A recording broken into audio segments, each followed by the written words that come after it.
প্রথম কাজ আরম্ভ করিয়াই উলাপুর গ্রামে পোস্টমাস্টারকে আসিতে হয়। গ্রামটি অতি সামান্য, নিকটে একটি নীল কুঠি আছে, তাই কুঠির সাহেব অনেক জোগাড় করিয়া এই নতুন পোস্ট অফিস স্থাপন করাইয়াছে। আমাদের পোস্টমাস্টার কলিকাতার ছেলে। জলের মাছকে ডাঙায় তুলিলে যেরকম হয়, এই গণ্ডগ্রামের মধ্যে আসিয়া পোস্টমাস্টারেরও সেই দশা উপস্থিত হইয়াছে।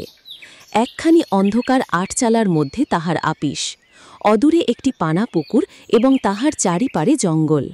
কুঠির গোমস্তা প্রভৃতি যে সকল কর্মচারী আছে তাহাদের ফুরসৎ প্রায় নাই, এবং তাহার ভদ্রলোকের সহিত মিশিবার উপযুক্ত নহে। বিশেষত কলিকাতার ছেলে ভালো করিয়া মিশিতে জানে না। অপরিচিত স্থানে গেলে হয় উদ্ধত নয় অপ্রতিভ হইয়া থাকে। এই কারণে স্থানীয় লোকের সহিত তাহার মেলামেশা হইয়া ওঠে না। অথচ হাতে কাজ অধিক নাই। কখনো কখনো দুটো একটা কবিতা লিখিতে চেষ্টা করেন। তাহাতে এমন ভাব ব্যক্ত করিয়াছেন যে সমস্ত দিন তরুপল্লবের কম্পন এবং আকাশের মেঘ দেখিয়া জীবন বড় সুখে কাটিয়া যায়। কিন্তু অন্তর্যামী জানেন, যদি আরব্য উপন্যাসের কোনো দৈত্য আসিয়া এক রাত্রের মধ্যে এই শাখাপল্লব সমেত সমস্ত গাছগুলা কাটিয়া পাকা রাস্তা বানাইয়া দেয় এবং সারি সারি অট্টালিকা আকাশের মেঘকে দৃষ্টিপথ হইতে রুদ্ধ করিয়া রাখে, তাহলে এই আধমরা ভদ্রসন্তানটি পুনশ্চ নবজীবন লাভ করিতে পারে। পোস্টমাস্টারের বেতন অতি সামান্য। নিজে রাঁধিয়া খাইতে হয় এবং গ্রামের একটি পিতৃমাতৃহীন অনাথা বালিকা তাহার কাজকর্ম করিয়া দেয়, চারিটি চারিটি খাইতে পায়।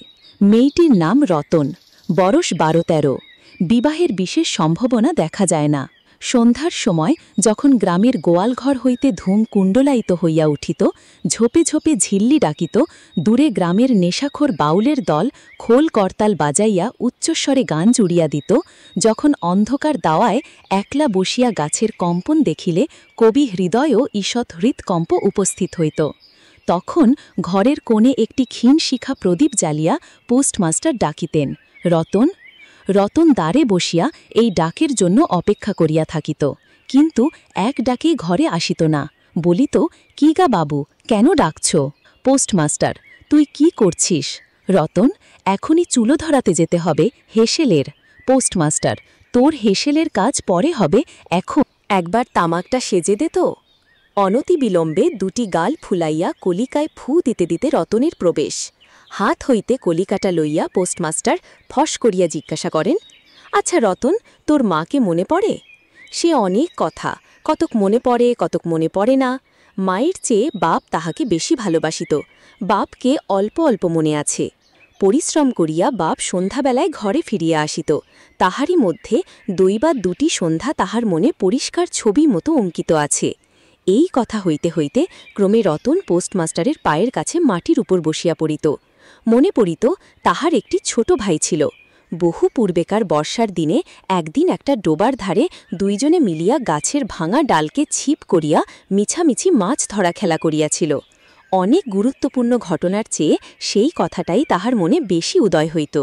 এইরূপ কথা প্রসঙ্গে মাঝে মাঝে বেশি রাত হইয়া যাইত, তখন আলস্যক্রমে পোস্টমাস্টারের আর রাঁধিতে ইচ্ছা করিত না। সকালের বাসি ব্যঞ্জন থাকিত এবং রতন তাড়াতাড়ি উনুন ধরাইয়া খানিক কয়েক রুটি সেকিয়া আনিত, তাহাতেই উভয়ের রাত্রের আহার চলিয়া যাইত। একদিন সন্ধ্যাবেলায় সেই বৃহৎ আটচালার কোণে আপিসের কাঠের চৌকির ওপর বসিয়া পোস্টমাস্টারও নিজের ঘরের কথা পাড়িতেন, ছোট ভাই, মা এবং দিদির কথা। প্রবাসে একলা ঘরে বসিয়া যাহাদের জন্য হৃদয় ব্যথিত হইয়া উঠিত। যে সকল কথা সর্বদাই মনে উদয় হয়, অথচ নীলকুঠির গোমস্তাদের কাছে যাহা কোনো মতেই উত্থাপন করা যায় না, সেই কথা একটি অশিক্ষিতা ক্ষুদ্র বালিকাকে বলিয়া যাইতেন, কিছুমাত্র অসঙ্গত মনে হইত না। অবশেষে এমন হইল, বালিকা কথোপকথনকালে তাহার ঘরের লোকদিকে মা, দিদি, দাদা বলিয়া চিরপরিচিতের ন্যায় উল্লেখ করিত। এমনকি তাহার ক্ষুদ্র হৃদয়পটে বালিকা তাহাদের কাল্পনিক মূর্ত চিত্রিত করিয়া লইয়াছিল। একদিন বর্ষাকালে মেঘমুক্ত দ্বীপ প্রহরে ঈষৎ তপ্ত সুকোমল বাতাস দিতেছিল। রৌদ্রে ভিজা ঘাস এবং গাছপালা হইতে এক প্রকার গন্ধ উত্থিত হইতেছিল। মনে হইতেছিল যেন ক্লান্ত ধরণীর উষ্ণ নিঃশ্বাস গায়ের ওপরে আসিয়া লাগিতেছে, এবং কোথাকার এক নাছর বান্দা পাখি তার একটানা সুরের নালিশ সমস্ত দুপুরবেলা প্রকৃতির দরবারে অত্যন্ত করুণ স্বরে বারবার আবৃত্তি করিতেছিল। পোস্টমাস্টারের হাতে কাজ ছিল না। সেদিনকার বৃষ্টি ধৌত মসৃণ চিক্কন তরু পল্লবের হিল্লোল এবং পরাভূত বর্ষার ভগ্নাবশিষ্ট রৌদ্র শুভ্র স্তূপাকার মেঘ বাস্তবিকই দেখিবার বিষয় ছিল। পোস্টমাস্টার তাহা দেখিতেছিলেন এবং ভাবিতেছিলেন, এই সময়ে কাছে একটি কেহ নিতান্ত আপনার লোক থাকিত, হৃদয়ের সহিত একান্ত সংলগ্ন একটি স্নেহপুতলি মানব মূর্তি। ক্রমে মনে হইতে লাগিল সেই পাখি ওই কথাই বারবার বলিতেছে এবং এই জনহীন তরুচ্ছায়া নিমগ্ন মধ্যাহ্নে পল্লব মর্মরের অর্থও কতকটা ঐরূপ। কেহ বিশ্বাস করে না এবং জানিতেও পায় না, কিন্তু ছোট পল্লীর সামান্য বেতনের সাব পোস্টমাস্টারের মনে গভীর নিস্তব্ধ মধ্যাহ্ন দীর্ঘ ছুটির দিনে এইরূপ একটা ভাবের উদয় হইয়া থাকে। পোস্টমাস্টার একটা দীর্ঘ নিঃশ্বাস ফেলিয়া ডাকিলেন, রতন। রতন তখন পেয়ারা তলায় পা ছড়াইয়া দিয়া কাঁচা পেয়ারা খাইতেছিল। প্রভুর কণ্ঠস্বর শুনিয়া অবিলম্বে ছুটিয়া আসিল। হাঁপাইতে হাঁপাইতে বলিল, দাদাবাবু ডাকছ? পোস্টমাস্টার বলিলেন, তোকে আমি একটু একটু করে পড়তে শেখাব বলিয়া সমস্ত দুপুরবেলা তাহাকে লইয়া স্বরে অ স্বরে আ করিলেন এবং এই রূপে অল্প দিনেই যুক্তা অক্ষর উত্তীর্ণ হইলেন। শ্রাবণ মাসে বর্ষণের আর অন্ত নাই। খাল বিল নালা জলে ভরিয়া উঠিল। অহর্নিশি ভেকের ডাক এবং বৃষ্টির শব্দ। গ্রামের রাস্তায় চলাচল প্রায় এক প্রকার বন্ধ। নৌকায় করিয়া হাটে যাইতে হয়। একদিন প্রাতকাল হইতে খুব বাদলা করিয়াছে। পোস্টমাস্টারের ছাত্রীটি অনেকক্ষণ দ্বারের কাছে অপেক্ষা করিয়া বসিয়াছিল, কিন্তু অন্য দিনের মতো যথাসাধ্য নিয়মিত ডাক শুনতে না পাইয়া আপনি খুঙি পুঁথি লইয়া ধীরে ধীরে ঘরের মধ্যে প্রবেশ করিল। দেখিল পোস্টমাস্টার তাহার খাটিয়ার উপর শুইয়া আছেন, বিশ্রাম করিতেছেন মনে করিয়া অতি নিঃশব্দে পুনশ্চ ঘর হইতে বাহিরে যাইবার উপক্রম করিল। সহসা শুনিল রতন। তাড়াতাড়ি ফিরিয়া গিয়া বলিল, দাদাবাবু ঘুমোচ্ছিলে? পোস্টমাস্টার কাতর স্বরে বলিলেন, শরীরটা ভালো বোধ হচ্ছে না, দেখ তো আমার কপালে হাত দিয়ে। এই নিতান্ত নিঃসঙ্গ প্রবাসে ঘন বর্ষায় রোগ কাতর শরীরে একটুখানি সেবা পাইতে ইচ্ছা করে। তপ্ত ললাটের ওপর শাখা পড়া কোমল হস্তের স্পর্শ মনে পড়ে। এই ঘোর প্রবাসে রোগ যন্ত্রণায় স্নেহময়ী নারী রূপে জননী ও দিদি পাশে বসিয়া আছেন, এই কথা মনে করিতে ইচ্ছা করে। এবং এ স্থলে প্রবাসীর মনের অভিলাষ ব্যর্থ হইল না। বালিকা রতন আর বালিকা রহিল না। সেই মুহূর্তেই সে জননীর পদধিকার করিয়া বসিল।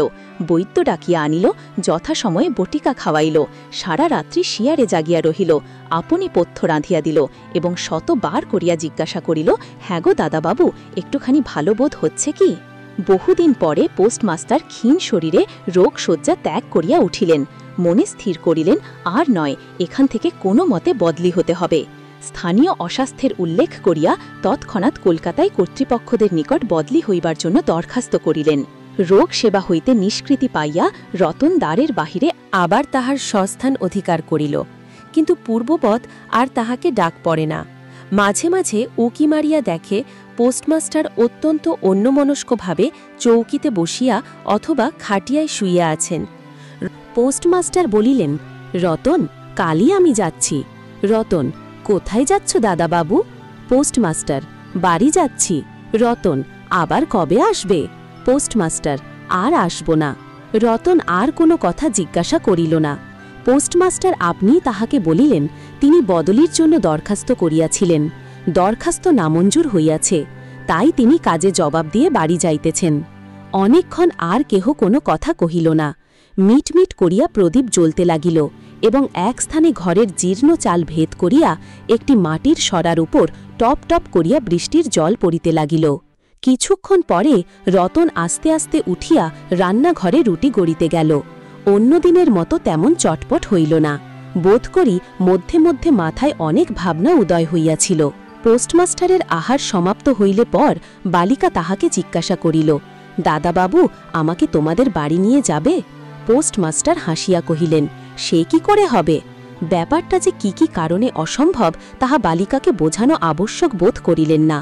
সমস্ত রাত্রি স্বপ্নে এবং জাগরণে বালিকার কানের পোস্টমাস্টারের হাস্যধ্বনির কণ্ঠস্বর বাজিতে লাগিল।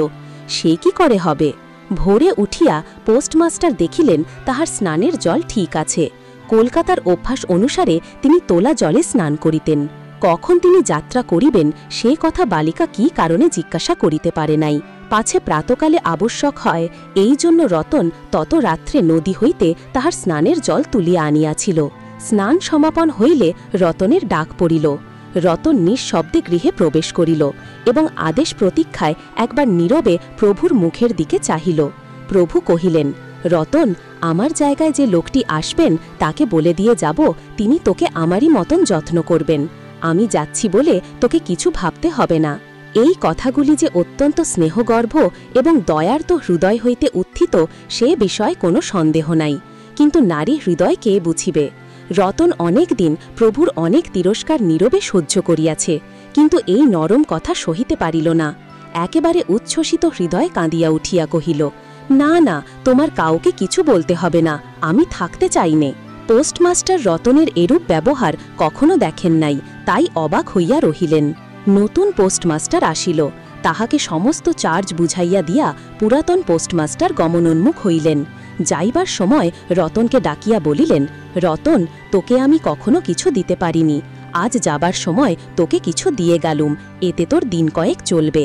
কিছু পথ খরচা বাদে তাহার বেতনের যত টাকা পাইয়াছিলেন পকেট হইতে বাহির করিলেন। তখন রতন ধুলায় পড়িয়া তাহার পা জড়াইয়া ধরিয়া কহিল, দাদা বাবু, তোমার দুটি পায়ে পড়ি, তোমার দুটি পায়ে পড়ি, আমাকে কিছু দিতে হবে না, তোমার দুটি পায়ে পড়ি, আমার জন্যে কাউকে কিছু ভাবতে হবে না, বলিয়া এক দৌড়ে সেখান হইতে পলাইয়া গেল। ভূতপূর্ব পোস্টমাস্টার নিঃশ্বাস ফেলিয়া হাতে কার্পেটের ব্যাগ ঝুলাইয়া কাঁধে ছাতা লইয়া মুটের মাথায় নীল ও শ্বেত রেখায় চিত্রিত টিনের পেটরা তুলিয়া ধীরে ধীরে নৌকাভূমুখে চলিলেন। যখন নৌকায় উঠিলেন এবং নৌকা ছেড়িয়া দিল, বর্ষা বিস্ফারিত নদী ধরণীর উচ্ছ্বলিত অশ্রুরাশিরও অত চারিদিকে ছলছল করিতে লাগিল। তখন হৃদয়ের মধ্যে অত্যন্ত একটা বেদনা অনুভব করিতে লাগিলেন। একটি সামান্য গ্রাম্য বালিকার করুণ মুখচ্ছবি যেন এক বিশ্বব্যাপী বৃহৎ অব্যক্ত মর্মব্যথা প্রকাশ করিতে লাগিল। একবার নিতান্ত ইচ্ছা হইল ফিরিয়া যাই, জগতের ক্রোড় বিচ্ছিত সেই অনাধিনীকে সঙ্গে করিয়া লইয়া আসি। কিন্তু তখন পালে বাতাস পাইয়াছে, বর্ষার স্রোত খরতর বেগে বহিতেছে, গ্রাম অতিক্রম করিয়া নদীকূলে শ্মশান দেখা দিয়াছে এবং নদী প্রবাহে ভাসমান পথিকের উদাস হৃদয়ে এই তত্ত্বের উদয় হইল, জীবনে এমন কত বিচ্ছেদ, কত মৃত্যু আছে, ফিরিয়া ফল কি, পৃথিবীতে কে কাহার? কিন্তু রতনের মনে কোনো তত্ত্বের উদয় হইল না। সে সেই পোস্ট অফিস গৃহের চারিদিকে কেবল অশ্রু জলে ভাসিয়া ঘুরিয়া বেড়াইতেছিল। বোধ করি তাহার মনে ক্ষীণ আশা জাগিতেছিল, দাদা বাবু যদি ফিরিয়া আসে। সেই বন্ধনে পড়িয়া কিছুতেই দূরে যাইতে পারিতেছিল না। হায়, বুদ্ধিহীন মানব হৃদয়! ভ্রান্তি কিছুতেই ঘোচে না। যুক্তিশাস্ত্রের বিধান বহু বিলম্বে মাথায় প্রবেশ করে। প্রবল প্রমাণকেও অবিশ্বাস করিয়া মিথ্যা আশাকে দুই বাহু পাশে বাঁধিয়া বুকের ভিতরে প্রাণপণে জড়াইয়া ধরা যায়। অবশেষে একদিন সমস্ত নাড়ি কাটিয়া হৃদয়ের রক্ত শুষিয়া সে পলায়ন করে। তখন চেতনা হয় এবং দ্বিতীয় ভ্রান্তি পাশে পড়িবার জন্য চিত্ত ব্যাকুল হইয়া ওঠে।